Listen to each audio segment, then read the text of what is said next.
মালদহ জেলার ইংলিশ বাজার ব্লকের আমজামতলায় নতুন একটি পার্ক বেলা শেষের উদ্বোধন হলো।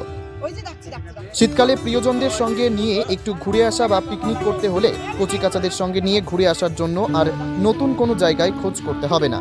শীতের এই মরশুমে মালদাবাসীদের জন্য সুখবর, তৈরি হয়েছে এই ঝাঁ চকচকে এই পার্ক। ব্যক্তিগত উদ্যোগে এই পার্কটি তৈরি হয়েছে বলে জানা গিয়েছে। কচিকাচাদের কথা মাথায় রেখে দোলনা, টয় ট্রেন সহ নানাবিধ খেলনা পার্কে বসানো হয়েছে। উদ্যানের শোভা বাড়াতে রং বেরঙের ফুলের গাছ পার্ককে আরও অন্য রূপ দিয়েছে। এর পাশাপাশি বসার জন্য বেঞ্চের ব্যবস্থা রয়েছে।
বলছি, আজকে যে বেলা শেষে পার্কটা উদ্বোধন হলো, তো সেটা সম্বন্ধে আপনি যা পারেন একটু বলেন।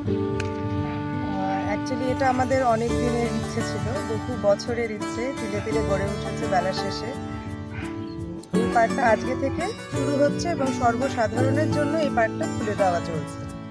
আজকেই সর্বসাধারণের জন্য আজকে থেকে এই পার্কটা খুলে দেওয়া হয়েছে। এখানে বাচ্চাদের বিভিন্ন রকম খেলনা রয়েছে, বাচ্চারা এসে এনজয় করতে পারবে। বাচ্চাদের আলাদা বোটিং রয়েছে, বড়দের বোটিং রয়েছে, একটা ক্যাফেটেরিয়া রয়েছে এবং পিকনিকের জন্য আমাদের একটা আলাদা স্পট আছে।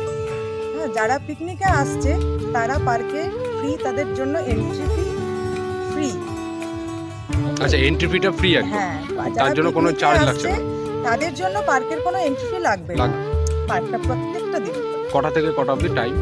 শীতের দিনে আপনার 2:30টা থেকে 7:30 পর্যন্ত, আর গরমে 3টে থেকে 8টা পর্যন্ত। আর যারা পিকনিক করতে আসবে তারা তো মর্নিং এ আসবে? হ্যাঁ, তাদের জন্য তো পিকনিক স্পট রয়েছেই, তার সাথে পার্কটা তাদের জন্য সারাদিন খোলা।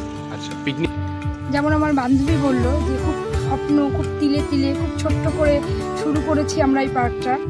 আমি চাইবো সবার সহযোগিতা, ভুল ত্রুটি আমাদের হবেই, এটা হবে, কিন্তু আমি চাইছি মালদাবাসীকে প্রত্যেকে আমাদের পাশে চাইছি, যাতে আমরাকে মালদাবাসীর একটা নিদর্শন করে গড়ে তুলতে পারি এই আমাদের এই ছোট্ট একটা প্রচেষ্টাকে। আপাতত আমরা যেটা দিয়ে শুরু করেছি আমার বান্ধবী বলল, তা বাদে যেমন আমরা আনতে চলেছি কিছু অ্যানিম্যাল বাচ্চাদের জন্য, তাছাড়া আনতে চলেছি একটা ওয়াটার বল এবং ভবিষ্যতে অনেক কিছু, কিন্তু তার জন্য আমাদের চাই শুধু সহযোগিতা।